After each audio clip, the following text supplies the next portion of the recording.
ప్రతి promise yes and amen అంట, అవును ఆమెన్ అని ఉందంట. అవన్నీ నెరవేరును గాక. ఉట్టి మాటలు కాదండి, వాటి అందుకే గట్టిగా పట్టుకోవాలా, విశ్వసించాలా, నమ్మాలా, ముందుకు సాగాల. నీకు మంచి భవిష్యత్ అనేది ఉందని ఈరోజు ప్రవచనాత్మకంగా తెలియచేస్తున్నాం. నీ పిల్లల కొరకు, నీ కొరకు, నీ ఇంటి కొరకు, నీ ఇంటి వారి కొరకు, నీ బంధువుల కొరకు, నీ స్నేహితుల కొరకు, నీ మినిస్ట్రీ కొరకు, నువ్వు చేస్తున్న చేతి పనుల కొరకు, నీ వ్యాపారం కొరకు మరలా అంటున్నా, పలకబడుతున్న ప్రతి మాట నెరవేర్చబడునుగాక. దేవునికి వాక్యంలో ద్వితీయోపదేశకాండం 4వ అధ్యాయం 21వ వచనం చూస్తే, మరి యెహోవా మిమ్మును బట్టి నా మీద కోపపడి నేను యోర్దాను దాటకూడదనియు నీ దేవుడిని యెహోవా స్వాస్థ్యముగా నీకిచ్చుచున్న ఈ మంచి దేశంలో ప్రవేశింపకూడదని ప్రమాణం చేసినాం. నిజమే, మోషేని ప్రవేశపెట్టలేదని పూర్తిగా పరలోక రాజ్యాన్ని పోలేదని అర్థం కాదు. ఇక్కడ కానానికి వారిని బట్టి కోపపడి వారిని యోర్దాను దాటకూడదని, స్వాస్థ్యంగా వారికి ఇచ్చే దేశం అనే మంచి దేశంలో వీరిని బట్టి మోషే ప్రవేశించినట్టుగా చూస్తున్నాం. అనగా మరి మన ప్రభు అయితే అలా కాదు, మనల్ని దాటింప చేస్తాడు. మన సమస్యలే దాటింప చేయటం కాదు, తాను దాటి మరణాన్ని జయించి మన కొరకు మరణించి చనిపోయి తిరిగి లేటం కాదు, మరణములో నుంచి, వ్యాధిలో నుంచి, భయములో నుంచి ప్రతి సమస్యను దాటించి పరమ కానానులోకి నడిపించగలడు. మోషే ఒకవేళ చేయలేకపోయాడేమో, కానీ యేసు ప్రభు అలా కాదు.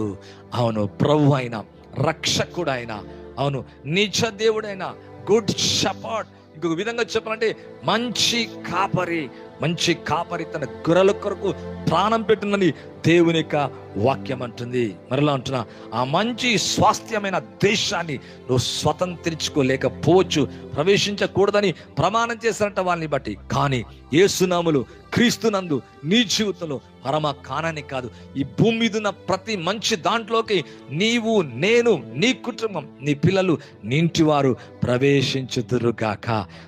ఇక్కడ చూస్తే బైబిల్లో కనుక చూస్తే యెహోషువ గ్రంథం 9వ అధ్యాయము 25వ వచనాన్ని చూద్దామండి. బైబిల్ చూస్తే, కాబట్టి మేము నీ వశమనున్నాం, మాకేమి చేయటం నీ దృష్టికి న్యాయమో, ఏది మంచిదో అదే చేయమని యెహోషువతో ఉత్తరం ఇచ్చిరి. నిజమే, అప్పుడప్పుడు ప్రభుని అలా చెప్పాల, ప్రభా నీ దృష్టికి ఏది మంచిది దాంట్లో నేను నడిపించు, దాన్నే చూపించు, దాన్నే నేను విశ్వసించాలా, దాన్ని అడగాల, దాని కొరకు నేను ప్రాకులాడాలని మనం పలకాల.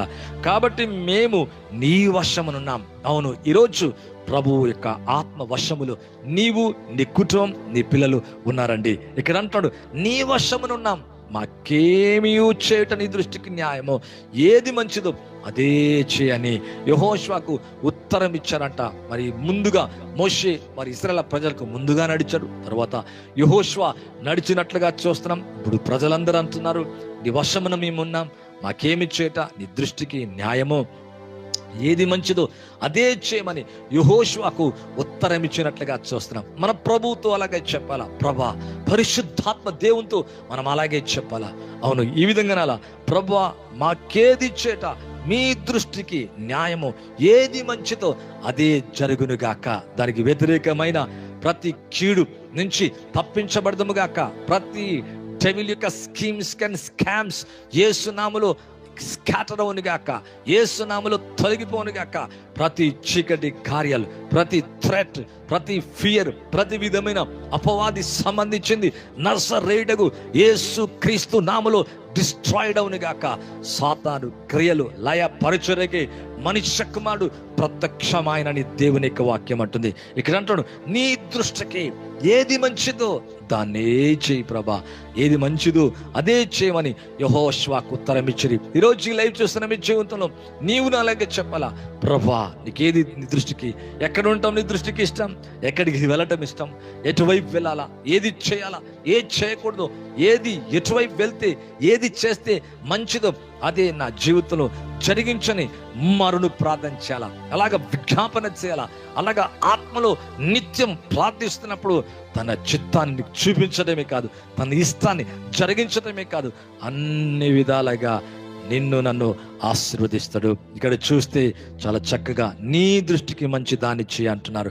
మొదటి సమూయేలు గ్రంథం దేవుని యొక్క వాక్యములు కనుక చూస్తే, మొదటి సమూయేలు గ్రంథం 10వ అధ్యాయము 7వ వచనాన్ని, దేవుడు నీకు తోడుగా నుండును కనుక ఈ సూచనలు నీకు సంభవించిన తర్వాత నీకు మంచిదని తోచిందాన్ని చేయము. నిజమే, ఈ సంవత్సరం ప్రభు నీకు తోడైండును గాక. ఇమ్మానుయేలు దేవుడు తోడైండును గాక. మోషేకు తోడైనట్టుగా నీ నోటికి నీ హృదయానికి తోడైండును గాక. నిజమే, ఇర్మియాకి తోడైండి పెళ్ళగించుటకు, విర్రగొట్టుటకు, నాటుటకు, కట్టుటకు ఈ దినమున నేను నిన్ను నియమించితిని. అవును, దేవుని యొక్క వాక్యం ఆ విధంగా అంటుంది. అవును, శత్రువుని పెళ్ళగించబోతున్నావు, విర్రగొట్టబోతున్నావు. మరణకరమైన వ్యాధులు నీ ముందర నిలవకుండా నశించిపోయి పారిపోను కాక. ఇక్కడ అంటాడు, దేవుడు నీకు తోడుగా ఉండును గనక. ఈ సూచనలు సౌలుతో చెప్తున్నాడు సమూయేలు, ఈ సూచనలు సంభవించిన తర్వాత నీకు మంచిదని, దాన్ని తోచిన దాన్ని చేయమని చెబుతున్నాడు. దేవుడు ఈ సంవత్సరం నిశ్చయముగా మంచి దాంట్లోకి ప్రవేశింప చేయడానికి దేవుడు, ఇమ్మానుయేలు దేవుడు నీకు యుగ సమాప్తి సదాకాలం, ఈ సంవత్సరం అంతా, ఎవ్రీ డే, నీ లైఫ్ లాంగ్ అంతా, నీ జీవిత కాలం అంతా తోడై నడిపించి దీవించి ఆశీర్వదించును గాక.